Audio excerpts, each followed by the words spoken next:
বনানীতে যে অফিসটা ছিল দলের, অফিসে যাচ্ছিলাম। তো কাছাকাছি যখন এসেছি তখন রাস্তার এক জায়গায় একটু জটলা, কয়েকজন মানুষ, একজন মহিলা শুয়ে আছে বোধহয়, সাথে এক ছোট বাচ্চা ছিল, হ্যাঁ মেয়ে ছিল বোধহয় সম্ভব। তো দেখেই বোঝা যাচ্ছে যে মহিলা অসুস্থ। তো আমি রাস্তার এই পাশে, ওটা ছিল on the other side of the road, অফিসে তখন ফোন করলাম আমার এক সহকর্মীকে, বললাম যে কোথায় তুমি? ও বললো ভাই আমি অফিসে। আমি অমুক জায়গায় আছি, তুমি আসো। ও তাড়াতাড়ি আসলো, আসার পরে বললাম যে দেখো ব্যাপারটা কি। আমি আর ওই জটলাতে যাইনি, আমি হলাম তো ও দেখে এসে আমাকে বলল যে খুব সম্ভবত মহিলাটা খুব অসুস্থ, এবং আমি তখন ওকে আমাদের জন্য অফিসে যে ডাক্তার ছিল যোগাযোগ করো, দেখো মহিলাটা কিভাবে সহযোগিতা করা যায়। তারপরে মহিলাটাকে হসপিটালাইজ করা হয়, পরে আলহামদুলিল্লাহ সুস্থ হয় মহিলাটা।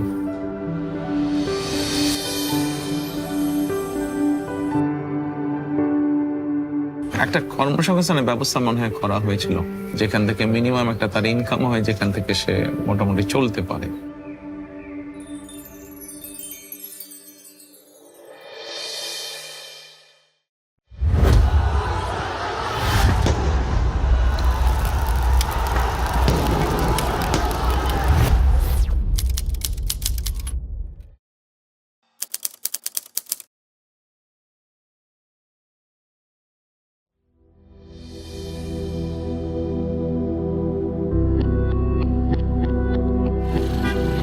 আমাদের বৌদ্ধ মন্দির থেকে তিলপাপাড়া অনেক দূর। ওখানে যেয়ে কিছু মানে 1 ঘন্টার ভিতরেই উনি ওখান থেকে মনে করেন দগ্ধ অবস্থায় সমস্ত বিশ্ব রোড হয়ে আপনার বৌদ্ধ মন্দির এসেছে। আর সে নিজের গায়ের কাপড় চোপড় খুলে খুলে ফেলেছে। কত মানুষ রাস্তায় ছিল, কেউ বাঁচানোর চেষ্টা করেনি। তখন বৌদ্ধ মন্দিরে এসে আমাদের পরিচিত একটা দোকান, সেখানে ওনাকে বরফ টরফ দিয়ে, হরতাল ছিল, গাড়ি যাচ্ছে না। পরে আমার ভাইয়েরা জোর করে একটা গাড়ি নিয়ে নিজেরাই চালিয়ে নিয়ে গিয়েছে আপনার বাণী মিডে। পরের দিন আমি আমার আব্বুকে দেখতে যাই, তখন আমার আব্বু আমার দেখে কান্না করছিল, মানে বোঝাচ্ছিল যে তার গা ঝুলে পড়ে যাচ্ছে, হয়তো তার কষ্ট হচ্ছিল, সেটা বোঝাচ্ছিল। আমাদের 2 বোনকে মাথায় হাত দিয়ে ওগুলো মানে আমাদেরকে দেখছিল, দেখে উনি একা একাই কান্না করছে। আব্বুকে তো ওইভাবে কখনো দেখিনি, মানে পুরো শরীর ব্যান্ডেজ করা ছিল। হসপিটালে যেয়ে দেখার পরে আমার মাথা ঘুরে যায়, আমি হসপিটালে অজ্ঞান হয়ে যাই। আমি তো ওনার চিকিৎসা অধীন, আমি ওনার সঙ্গে ছিলাম 5 দিনের দিন। আমাকে বললো একটা কলা দাও, কলা খাই, পানি খাই বলে নিয়ে কলাটা যেই নিতে গেছি, তেজ ফিরেন দেখে চোখ উল্টাইয়ে ওই সময় জানটা বেরিয়ে গেল। আমার বাচ্চারা বাসায় ছিল। খবর আসলো, একজন আমাদের এলাকারই মামা হয় পরিচিত, এসে বলছে যে আমির হোসেন মারা গেছে। এটা শোনার পর মানে আমাদের 2 বোনের মাথায় কোনো কাজ করেনি। পরে আমি যে আর আব্বুকে দেখতে পাইনি, আমি দেখছি ওই যে ঢাকনাওয়ালা ট্রেসারগুলো আছে না, ওতে করে আব্বুকে নিয়ে যাচ্ছে। যখন লেখালেখি করে লাশের জন্য, আমি অনেক হাতে পায়ে ধরছি যে দেখেন আপনারা অন্তত পোস্টমর্টমটা করেন না।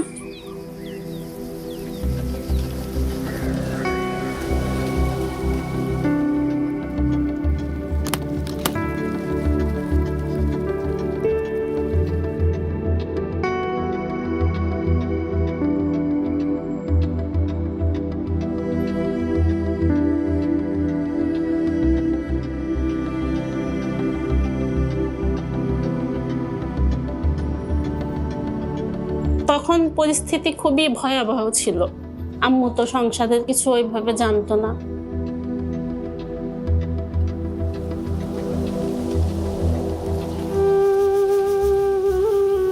বাবা না থাকলে তো কিছুটা অসহায় লাগেই।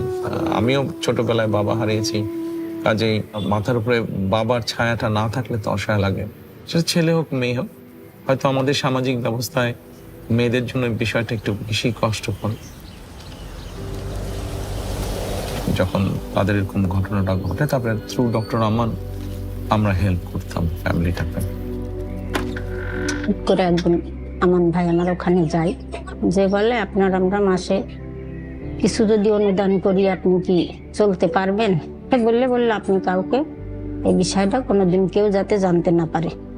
7 দিয়ে 8 দিয়ে মনে হয় 9টি যে বন্ধ হয়ে গেছিল, বন্ধ হয়ে কোনো খোঁজই পায় নাই। তখন আমি তো আর মনে করেন 8 সালের থেকেই মনে হয় বন্ধ হয়ে গেছিল। আমি তখন আমার নিরুপায় হয়ে আমি দেখলাম এ সম্ভব না, আমি তো আর পারতেছি না।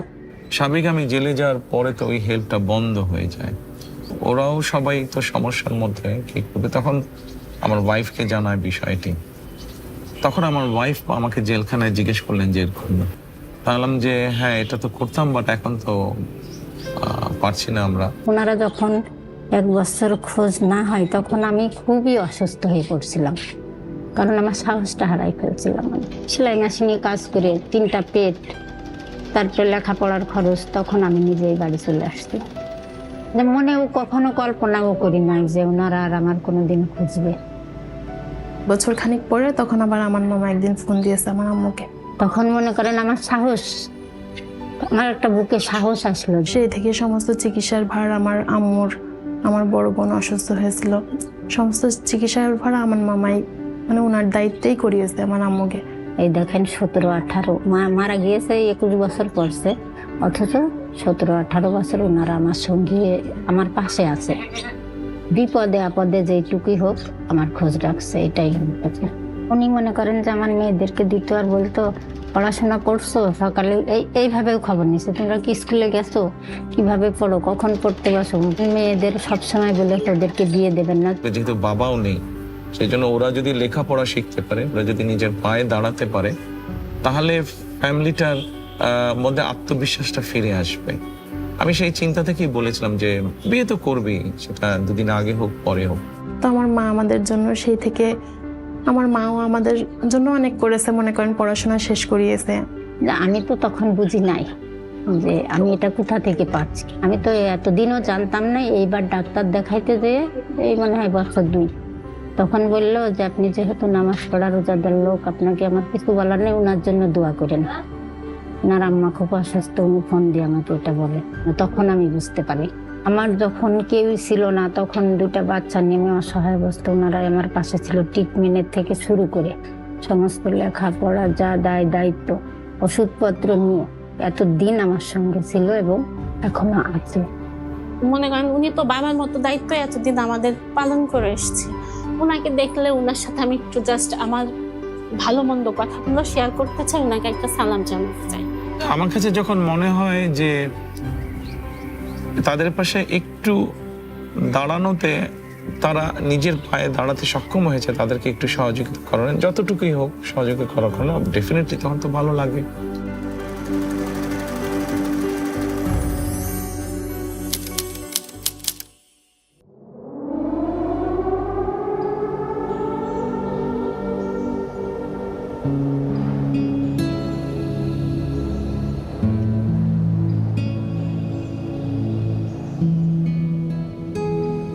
সময়টা ছিল শীতের সময়।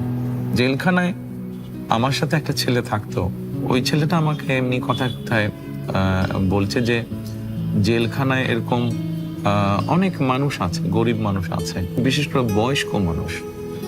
মহিলাদের ক্ষেত্রে এটা আছে বেশি, পুরুষদের ক্ষেত্রেও আছে। অনেকে এরকম আছে যাদেরকে কেউ দেখতে আসে না, যাদের কোনো ফ্যামিলি তেমন আসে না, গরম কাপড় নেই এদের। জেল থেকে যে কম্বল দেয় ওই কম্বলই আছে, কিন্তু ওই কম্বলটা সারাক্ষণ আপনি শরীরে রাখতে পারবেন না। তো সোয়েটার নেই বা শল নেই। তা আমি ওর কথাটা শুনলাম, শুনে আমি চুপচাপ থাকলাম।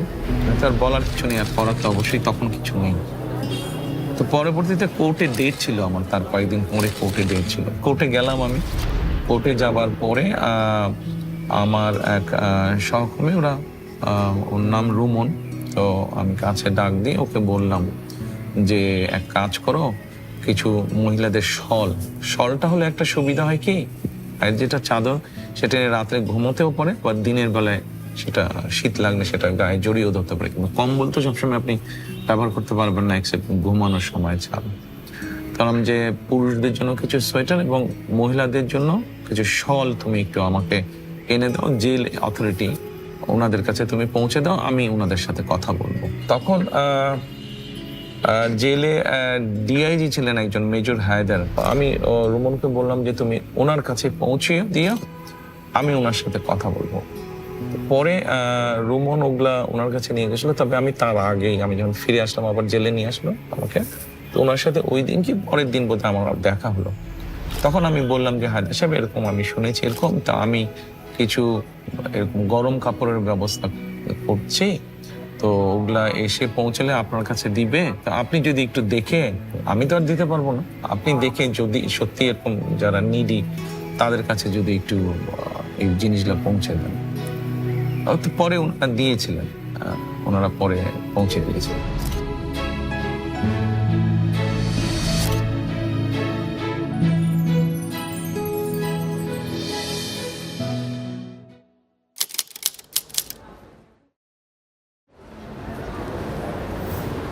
আমার বাবা একজন স্কুল টিচার, মাদ্রাসার টিচার, কিন্তু পরিবারে আমাদের তো 5 ভাই আমরা বেসিক্যালি।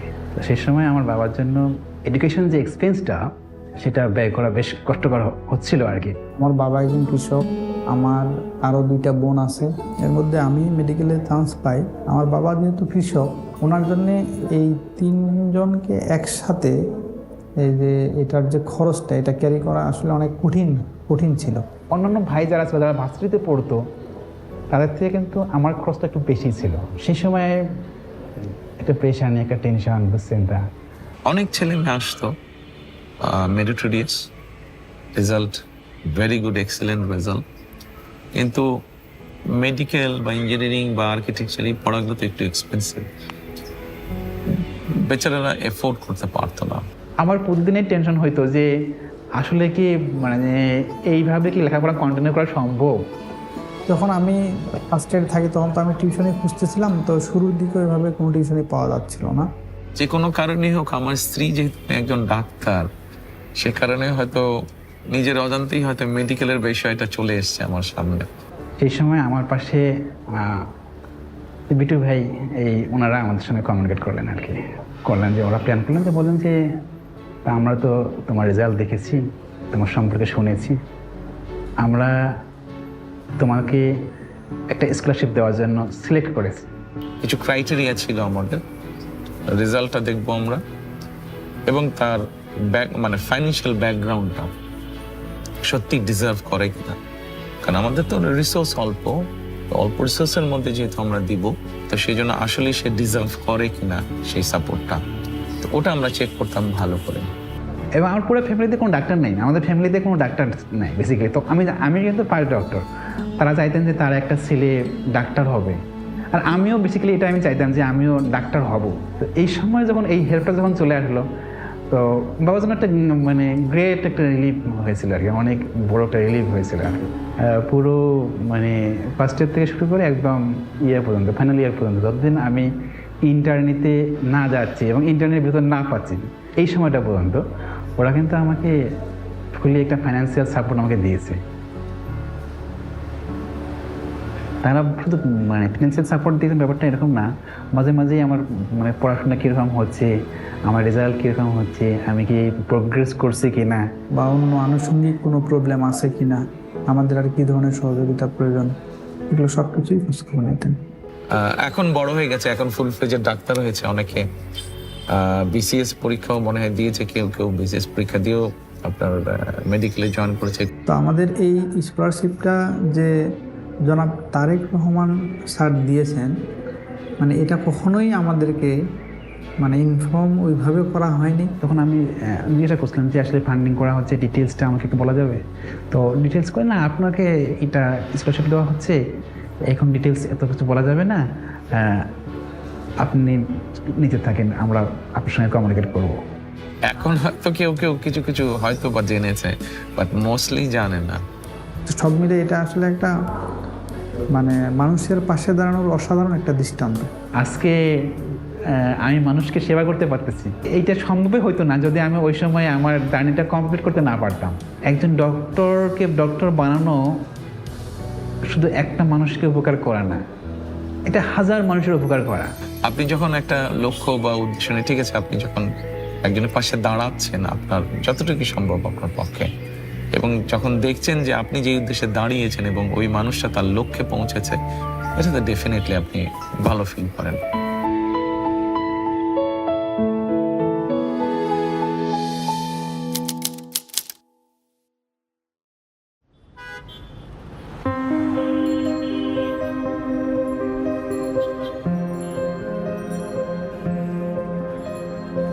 পুরো পৃথিবীতেই মানুষ এবং প্রাণীর সমান কোএক্সিস্টেন্স থাকা উচিত। প্রতিটা প্রাণী কিন্তু সৃষ্টি করা হচ্ছে কোনো একটা পারপাস সহ, পারপাস ছাড়া কিন্তু কোনো কিছু সৃষ্টি করা হয়নি। ওরা তো বলতেও পারে না যে আমার খিদা লাগছে বা আমার এই জায়গাটায় ব্যথা, তাহলে ওদের প্রতি আমাদের রেসপন্সিবিলিটিটা আরো অনেক বেশি হওয়ার কথা না?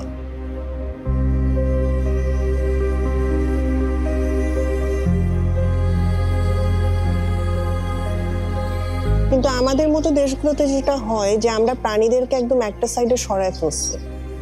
আমি ছোট থেকে যেটা দেখতাম যে ওদের চোখ তুলে ফেলছে, কান কেটে নিচ্ছে, লেজ কেটে নিচ্ছে, হাত পার উপর দিয়ে গাড়ি চলে যাচ্ছে, ওরা ওভাবেই পড়ে আছে, কেউ দেখছে না। তো ছোট থেকে এই অবস্থাটা দেখতে দেখতে আমার ইচ্ছা ছিল আমি ওদের জন্য কিছু একটা করব। ক্লাস 5-এ থাকতাম, প্রথম কুকুরের বিড়ালের বাচ্চা নিয়ে আসছিলাম বাসায়। তো তখন থেকে শুরু করে 2013-এ আমার এতগুলো বিড়াল হয়ে যায় বাসার ভিতরে যে আমি চিন্তা করি যে আমার যেহেতু এখানে একটা জায়গা আছে, আমি এটাকে শেল্টারে কনভার্ট করব। ওই প্ল্যান করে আমি হচ্ছে বিল্ডিংটা করি এবং তারপর এখানে মুভ করি ঢাকা থেকে। আমি স্ট্রে অ্যানিমাল নিয়ে মূলত কাজ করছি। এরা এমন অবস্থা থেকে আসে যে অনেক বয়স্ক হয়ে গেছে, দাঁত নাই, চোখ নাই, রাস্তায় সার্ভাইভ করতে পারছে না, গাড়ি ধাক্কা দিয়ে চলে যাচ্ছে। হ্যাঁ, বা অনেককে বাচ্চা অবস্থায় এনেছি যে মা মারা গিয়েছিল, এরপর আর দেখার কেউ নাই।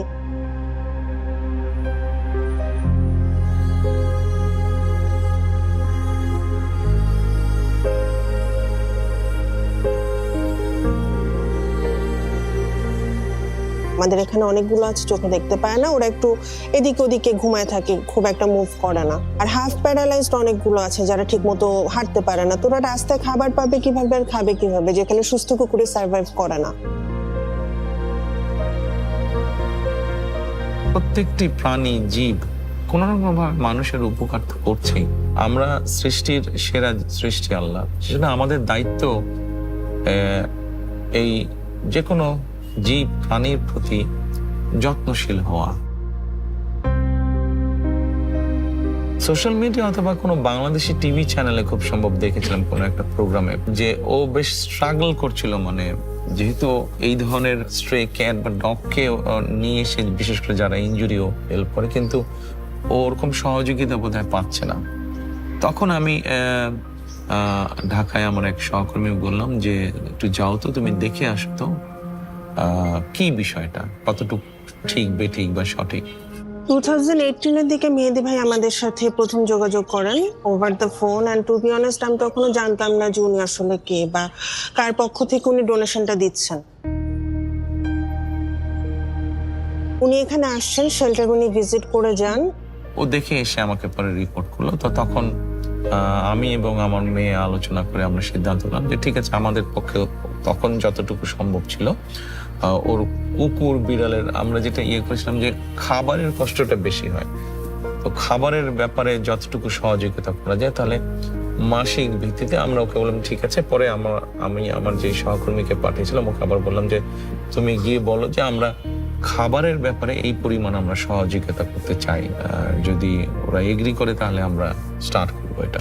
তো তখন তারপরে আমরা তাকে এখন পর্যন্ত আমরা চেষ্টা করছি কন্টিনিউ করতে।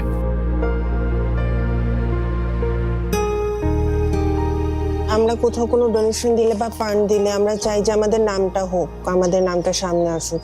তো এত বছর ধরে যে উনি হিডেন থেকে আমাদের হেল্পটা করে গেছেন, এটা খুবই অ্যাপ্রিসিয়েটেড একটা জিনিস। এবং আমি যখন জেনেছি জিনিসটা খুব অবাক হয়েছি। ওনারা যে উদ্যোগটা নিয়েছে এটা তো আগে নেওয়া হয়নি। তো শুধু ফান্ডিং দেওয়া বলে না, একটা অ্যাম্বুলেন্সের উদ্যোগ নেওয়া হয়েছিল, ওনাদের একটা অ্যানিম্যাল ওয়েলফেয়ার অ্যাসোসিয়েশন করা হয়েছে। আমাদের কিন্তু অ্যানিম্যাল ওয়েলফেয়ার ডিপার্টমেন্ট বলতে কিছু নাই। তো এটা ওনারা যে শুরু করেছেন এটা তো ফার্স্ট, এটা অবশ্যই মানে একটা মাইল ফলক আমাদের জন্য। অন্তত একটা জীব হিসেবে যদি আমরা কিছুটা হলেও সহানুভূতিশীল হই এই সৃষ্টিগুলোর প্রতি, শুধু জীবজন্তু কেন, গাছপালা, আমাদের আশেপাশে যে গাছ আছে, গাছপালা সবকিছুর প্রতি, তাহলে আমরা যেরকম একটা সুন্দর পরিবেশ, সুন্দর সমাজ, সুন্দর রাষ্ট্র, সবকিছুই একটু হলেও সুন্দর করে গড়ে তুলতে পারবো। তো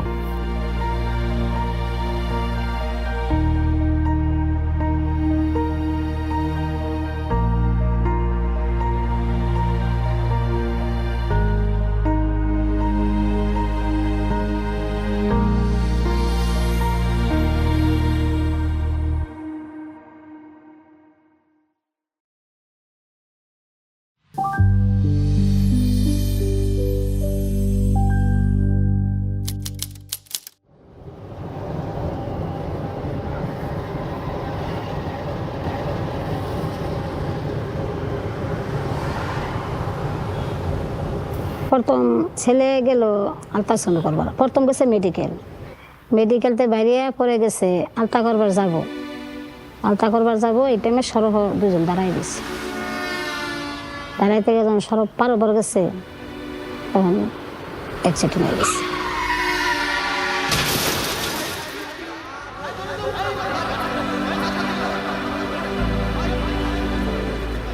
দৌড় করে গিয়ে দিয়ে একটা সিএনসি খারাপ, সিএনসিটা খারাপ করে টান দেয় ওইটা পড়লাম, ওইটা পড়ছি, ওইটা পরে আমি সিএনসি তুইটা পড়ছি, ওইটা বলে বেড়া আমার নিলে এবারে বেড়ার করতে চাই দিম, বেড়ার কিছু কই নেই, বেড়াই আমার টান দিয়ে নামাই আছে, নামাই ওইটা আমি দেখি এনে একটা লাশ, দুইটা লাশ, দুই জায়গা আমার পুত আমার বইরে আলছে প্যাকেটও, আর নাতিনটারে গিয়ে পাই নেই আমি।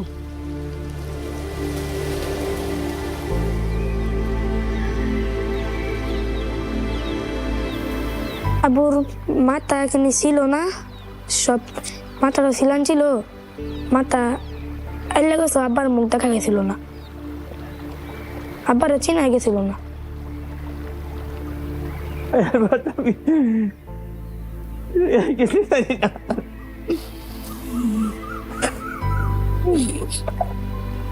তারপরে গেছি, ওরা আম্মুল্লা দেখেছি, আম্মুর এটা কিছু ছিল না, খালি চোখটা ছিল, আর কিছু ছিল না।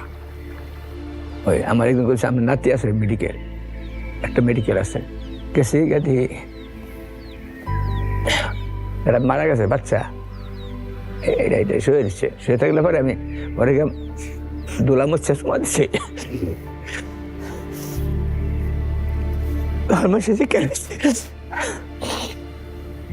মারা গেছিল সঞ্জিদা, 3 বছর বয়স, আর ছোট ছিল হয়।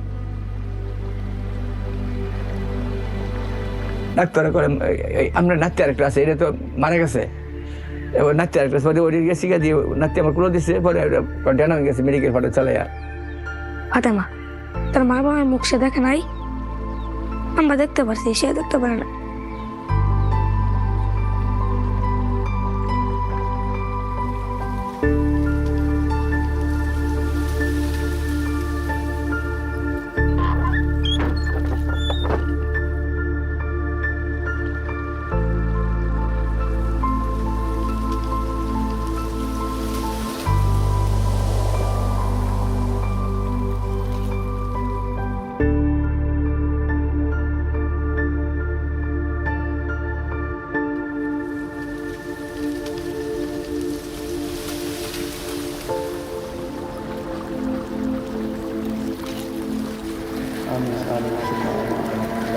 কয়েক বছর আগের ঘটনা, পত্রিকায় দেখে আমি জেনেছি ঘটনাটা। মাটা মারা যায় কিন্তু বাচ্চাটা ভূমিষ্ঠ হয়েছিল, বাচ্চাটাকে এতিমখানায় দিয়ে দিয়েছিল। আর্নিং সোর্স তো বাবা ছিল, বাবা মা দুজনেই মারা গিয়েছে, ওরা কয়েক ভাই বোন। দাদা দাদির সাথে খুব সম্ভব থাকে, এবং দাদা বা দাদির বোধহয় একজন প্যারালাইজ বোধহয়। আমরা তো এমনি অসুস্থ মানুষ, এরপরে আমি কাম কাজ করতাম আগে, অন্তর করার হয় না, করলে অসুস্থ হয়ে যাই, এরকম বড় বড় কাম করছি, তখন পুত মারার পরে তো আস্তে আস্তে এমনি অসুস্থ হয়ে গেছি। তখন আমি চিন্তা করে দেখলাম যে ওদেরকে যদি আমরা অর্থনৈতিক সহযোগিতা দিই, এমনও হতে পারে যে আশেপাশে হয়তো এমন মানুষ থাকতে পারে যারা কোনোভাবে তাদেরকে এক্সপ্লয়েট করে হয়তো অর্থনৈতিক সুবিধাটা সরিয়ে ফেলতে পারে। মানে দিচ্ছি আমরা তাদেরকে সহযোগিতা করার জন্য, কিন্তু হয়তো তারা বেনিফিটটা পাচ্ছে না, কেউ হয়তো সেখান থেকে সেটা সরিয়ে দিবে। তখন আমি ডিসাইড করলাম যে let us do something different. তো আমি বললাম যে ওদের সাথে বসো, কথা বলো, এসেনশিয়াল ফুড আইটেম কি পরিমাণ লাগে ফ্যামিলির এই কয়জনের মাসে। তখন মোটামুটি একটা এস্টিমেট করা হলো যে এই অ্যামাউন্ট চাল বা ডাল বা তেল বা চিনি বা নুন এগুলো লাগে। তখন আমি বললাম যে ঠিক আছে, তাহলে এখন থেকে আমরা তাদেরকে এই এসেনশিয়াল ফুড আইটেমের সাপোর্টটা দেবো। হয়তো আল্লাহ রহম করছে, আমি এটার উপায় আছেন, ভিক্ষা ছাড়া উপায় আছেন, আমার তো কিছু করার নাই। তো আলহামদুলিল্লাহ এখনো আমরা কন্টিনিউ করছি। আজকে বেশ কয়েক বছর হয়ে গেল, বাচ্চাগুলো বড় হয়েছে। মাঝে মাঝে আমি ছবিতে দেখি ওদেরকে, আমি বলি যে ছবি পাঠাও আমাকে, ছবি দেখবো আমি, তোমরা যে দিচ্ছ জিনিসগুলো, I want to see that. ওটা দিয়ে আমরা যখন আল্লাহর রহমতে আমরা চলতেছি, দেখাউন্ডা চলে যাবে ভাই, আমার 1 মাস আল্লাহ চলে। বড় চালাইতেছে। আর রাইতে চুরি হয়ে যায়, রাইতে 10টা-11টা বাজে খাউন দিয়ে আইছি।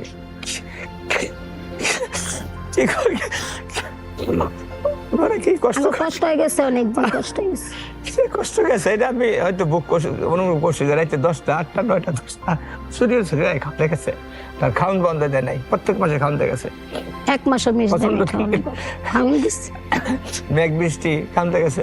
যারা এই কাজগুলো করতে পছন্দ করে, যারা চায় এরকম করতে, পাশে গিয়ে দাঁড়াতে, দলমত নির্বিশেষে, এরকম অনেক মানুষকে আমরা চেষ্টা করেছি তাদের পাশে গিয়ে দাঁড়াতে, যারা আমাদের দলই করে না, আমাদের দলের সাথে যাদের কোনো সম্পর্কই নেই, বাট মানুষটা অসহায়, তার একটা সহযোগিতা বা সাহায্য প্রয়োজন, করেছি আমরা। ধন্যবাদ, মানে লাখ লাখ শুক্রিয়া, তাকে ভাষায় প্রকাশ করার মতো না। এবং নিজে উপকারটা যা করছে আর কি, এটা আমার বাসায় করার মতো কোনো নাই, বলার মতো কোনো ভাষা নাই। বাচ্চাগুলো বড় হচ্ছে, বাচ্চাগুলো লেখাপড়া শিখবে, ইনশাল্লাহ নিজের পায়ে দাঁড়াবে। ওর বাবা মারা বেঁচে থাকলে তাই তো করতো তারা, তো বাবা মা আনফর্চুনেটলি বেঁচে নেই। এতটুকু যখন আসছে ইনশাল্লাহ বাকিটাও যাবে।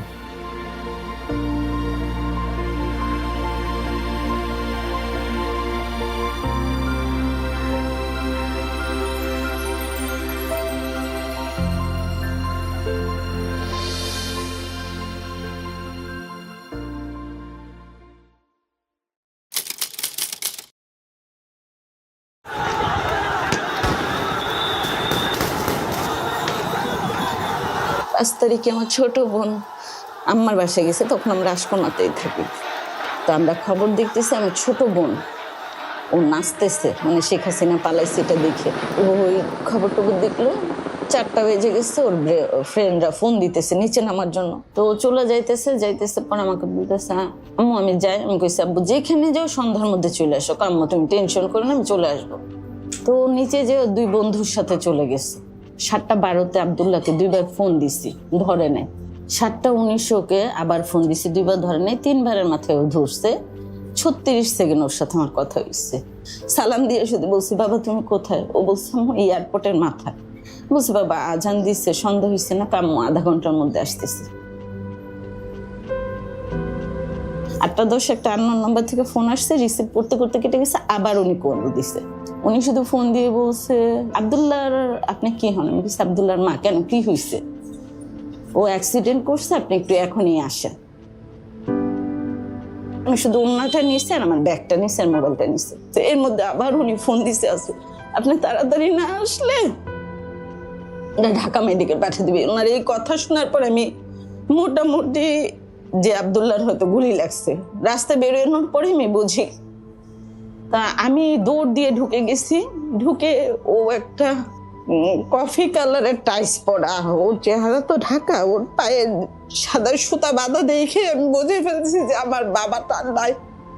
তা আমাকে ঢুকতেই দিতেছে না। মহিলা মানুষ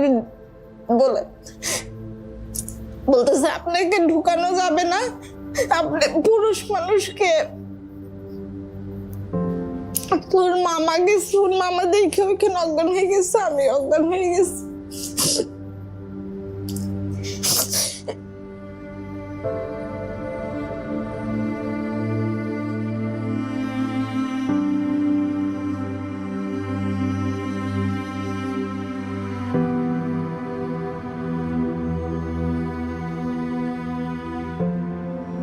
আব্দুল্লাহ হসপিটালে যাওয়ার পর শুধু 3-4 বার বলছে আমি বাঁচবো না, আমার আম্মাকে ফোন দেন, আমার আম্মু আসলে আমি ঠিক হয়ে যাবে, এবং ও আমার নাম্বারটাই দিছে।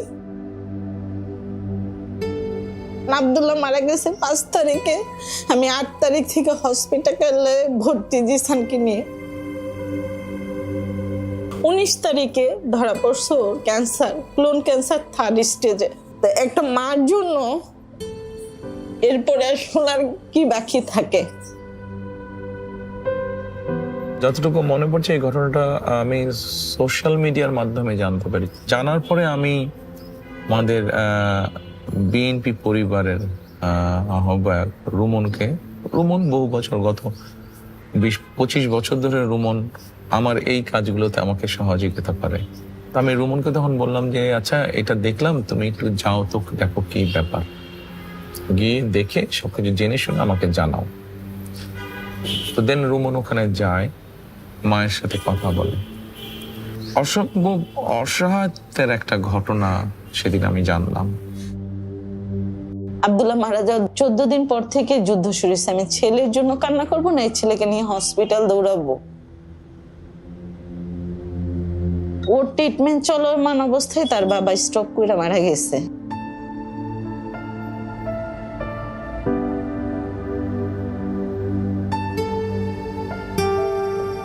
দিন শেষে আমার ছেলের জন্য আমি, আর আমার জন্য আমার ছেলে, আসলে আমরা অনেক একা।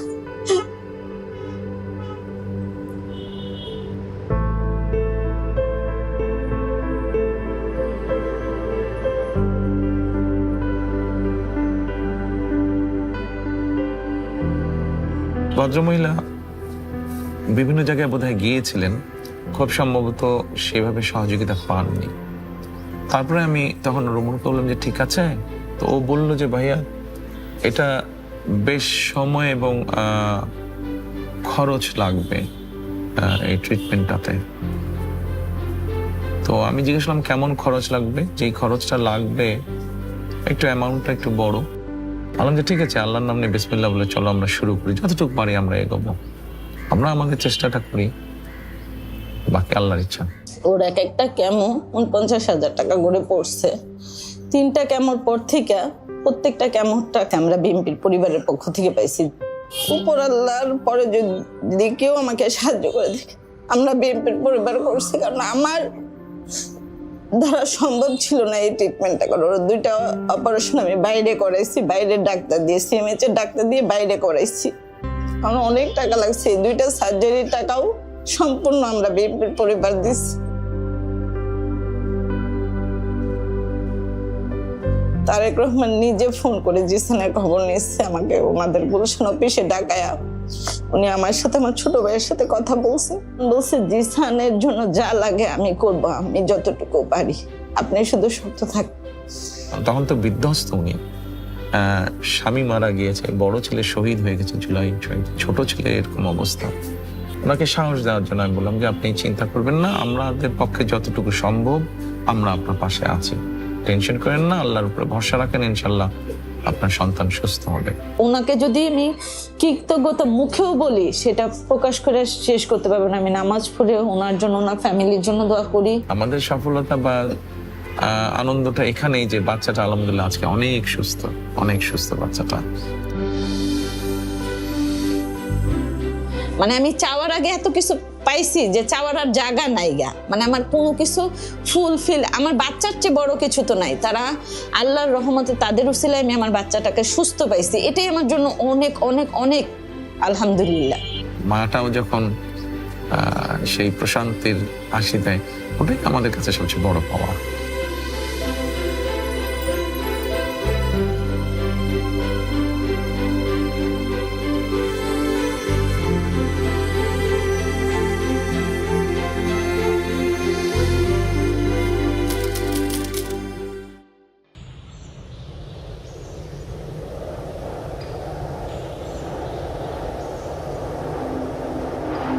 তিনটে বোন আমরা, আমাদের ভাই নেই।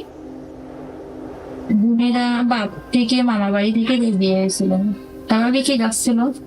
যখন বাচ্চা হয়েছে তখনই এর বাপ যশোর যেতে, তখন আর কাকের কাছে জিজ্ঞেস করিলাম,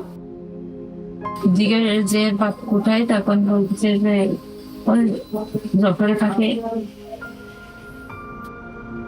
এই দিয়ে দেখার পরে আর হসপিটালও দেখতে গেছিল, দেখছি বই দেখেই তো ও সোফায় চলে গেছে। যখন ছেড়ে দিয়েছে তখনই বলেছে। ওখানে 8 মাস ছিলাম শ্বশুর বাড়ি, তারপরে মামা বাড়ি পাঠাই দিয়েছিল। মামা বাড়ি থেকে তাই কয়েক মাস থাকার পরে তাই আবার দিয়ে দিয়েছিল। এটুকুই চাইছিলাম যে আমার বাচ্চা যাতে তার বাপের পিতৃ পরিচয় চাই পাই, যাতে দাদা বাড়ি যাতায়াত করতে পারে। শুধু আমার কাছে থাকবে না, তার দাদা বাড়িরও তো দরকার আছে। দাদা বাড়ি যাতায়াত করবে, দাদা বাড়ি যাবে তারা।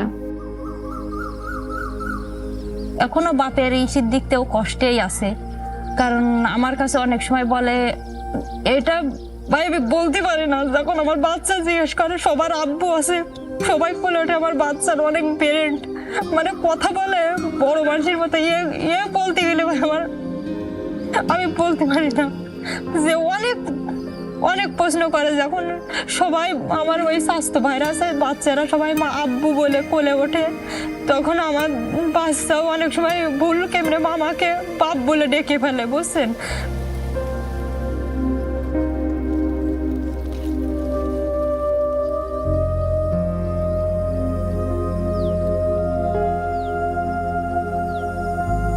অনেক কষ্টে ছিল, বাচ্চাটাও অনেক কষ্টে ছিল, আমার সাথে অনেক না খেতে গেছে বাচ্চাটাও।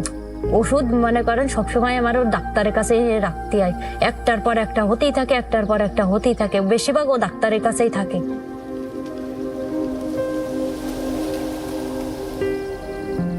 আমাদের থাকার ঘরও ছিল না, যে বাচ্চাটা নিয়ে থাকবো আমাদের থাকারও ঘর ছিল না।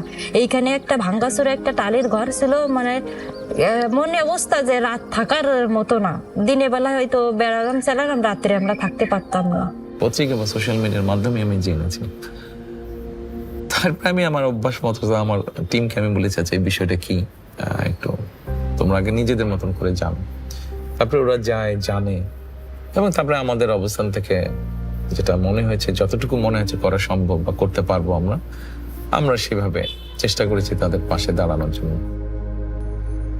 তার এসে আমাকে বললেন আমার বাচ্চার পাশে সুবিধা অসুবিধার জন্য পাশে থাকবে, লেখাপড়ার খরচ দিবে, আবার বলেছে তোমাকে একটা থাকার স্থান করে দেওয়া হবে ঘর। তা আমার ওই যে দেখতে পাচ্ছেন আপনারা এই ঘরটা তিনি করে দিয়েছেন, আলহামদুলিল্লাহ। এই আমার বাচ্চা নিয়ে ওই ঘরে আমি থাকতে পারবো। আর তিনি বলেছেন যে লেখাপড়ার খরচ নিব, দায়িত্ব তিনি পাশে থাকবে। একটি স্বাভাবিক বাচ্চার ভবিষ্যৎ যেমন হওয়া উচিত, ওই বাচ্চাটার ভবিষ্যতেও চেষ্টা করবো আমরা সেভাবেই গড়ে তুলতে। বাচ্চাটা এখন ছোট আছে, কয়েকদিন পর একটু বড় হবে, যখন স্কুলে যাওয়ার বয়স হবে ও স্কুলে যাবে ইনশাল্লাহ, শিক্ষা গ্রহণ করবে। এক সময় তার যেই যোগ্যতা আছে, মেধা আছে, সেটার ভিত্তিতে সেইভাবে সে এগিয়ে যাবে। হ্যাঁ, তারেক রহমান তিনি মানে আমাদের কষ্ট বুঝেছেন, যে তিনি একটা আসলে আমার কাছে মনে হয় তিনি একটা মহান মানুষ, যে আমাদের পাশে দাঁড়াইছেন, যে গরিবের পাশে দাঁড়াইছেন। তার শুভাকাঙ্ক্ষী হিসাবে আমরা যারা আছি, আমরা যতটুকু পারি তাকে সহযোগিতা নিয়ে তার পাশে দাঁড়াবো, তার সাথে থাকবো।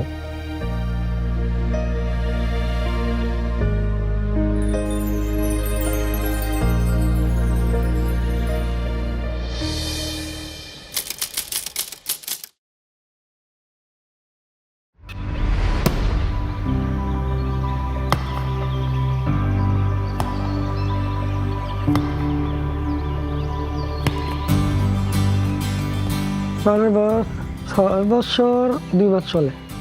আর যখন বয়স 3-3.5 বছর হয়, তখন তুই খেলাধুলা আমি শিখাই।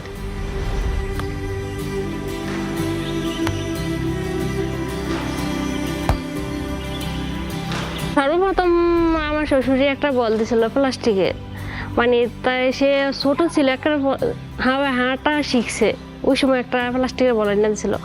ওই থেকে মানে বল হাতে নেই, ওই খেলতে লাইতে পরে হ্যাঁ বাবা একটা বল এনে দিছে। আমার দোকানের সামনে আমি ফজর নামাজ পড়ি, ডেলি শিখাইতাম, অন্তত 1 থেকে 1.5 ঘন্টা। যখন 2-5-6 মাস খেলা শিখছে, তখন দেখি নিজেই সেতুভাবে আরও কয় আব্বা বল খেলতে জায়গা, হ্যাঁ খুব আগ্রহ। তখন দেখলাম আস্তে আস্তে যেটা শিখেই আল্লাহ দিলে সেটাই দেওয়া শিখে। বা শিখতে চেষ্টা করে, তখন আমি বুঝছি না আস্তে আস্তে মোটামুটি ভালো একটা কিছু করবে। আমাদের এলাকায় অনেক পোলাপাইন আছে, মোবাইলে ভিডিও করে টুরা প্রথম ইয়া করছে, পরে চ্যানেল আছে না, চ্যানেলে আসলো, সবাই আইসা এটা ভিডিও টিডিও করে ভাইরাল করছে। আমাদের দলের একজন নেতা আছে আমিনুল, সবাই ওকে ফুটবলার আমিনুল হিসেবে জানে। যখন আমরা পরিকল্পনা করলাম যারা এরকম প্রতিভাবান আছে তাদেরকে আমরা আস্তে আস্তে আস্তে খুঁজে বের করব, তখন আমি আমিনুলকে বললাম যে আমিনুল, তুমি এক কাজ করো, তুমি তোমার মতন করে খোঁজ করো এরকম প্রতিভাবান শিশু, কিশোর, যুবক কোথায় আছে। এবং তখন খুঁজতে গিয়ে আমরা এই ছোট বাচ্চাটাকে খুঁজে পেলাম। আমি সাইকেলের কাজ করি, মেকানিক কাজ, অত 500-600 টাকা কাজ করি, এটা দিয়ে আমি সংসার চালাই, চলি। তখন আর বোর্ডও ছিল না, জার্সি আমার দেশের পোলাপাইনে 2টা জার্সি দিয়েছিল, ওই জার্সি দিয়া খালি পাই খেলাধুলা করতো। এরপরে গোলরক্ষক আমিনুল সাহেব আসলো, আইসা সোহানারে কিছু উপহারও দিছে, বুট, প্যান্ট, জার্সি, তারপরে বল। ছেলেদের মধ্যে হোক, মেয়েদের মধ্যে হোক, যার যেই প্রতিভাটা আছে তাকে আমরা চেষ্টা করব সেই প্রতিভাটা আরো যাতে বিকশিত হতে পারে সেই সুযোগটা তৈরি করে দেওয়ার জন্য। ছেলে তো দেশের হয়ে খেলবো, ভালো একটা কিছু করবো, এটাই তো আমার স্বপ্ন, যাতে এটাই দেশের ভালো কিছু করাই তো আমার ভালো কিছু করা। আমাদের এই প্রতিভাবানদেরকে যদি বের করি এবং ওদেরকে যদি একটা স্কোপ তৈরি করে দিতে পারি আমরা, তারা আরো বিকশিত হবে। ছোট্ট মিছিল আরো লইতে পারি, এগুলো গেঞ্জিগুলো আরো হতে পারে, সাত দিয়ে আরো লইতে পারি, তারপরে নিচের মধ্যে আরো লইতে পারি, তারপর আবার কত কিছু পারি। আমি ধন্যবাদ জানাই বিনোদ তারেক রহমান সাহেব আর গোলরক্ষক আমিনুল সাহেব, তারা আমার মাসে কিছু অর্থায়ন দেয়। এটা দেওয়ার পরে এখন মোটামুটি আমার স্বাভাবিকভাবে ভালোভাবে আমি চলি, প্ল্যান পড়ালেও করাইতে পারি, আমার এখন সত্যি তো সহজ হয়।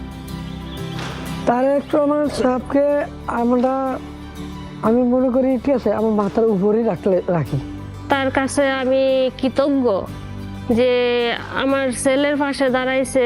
আমাদের লক্ষ্য উদ্দেশ্যটা হচ্ছে যে এই প্রতিভাবানদেরকে যদি আমরা প্রপারলি ট্রেনিং এর ব্যবস্থা করতে পারি, তাহলে এই মানুষগুলোকে দিয়ে আমরা দেশের জন্য সুনাম সম্মান বয়ে নিয়ে আসতে পারি, যেটা ভেরি মাচ পসিবল, আমি দৃঢ়ভাবে বিশ্বাস করি।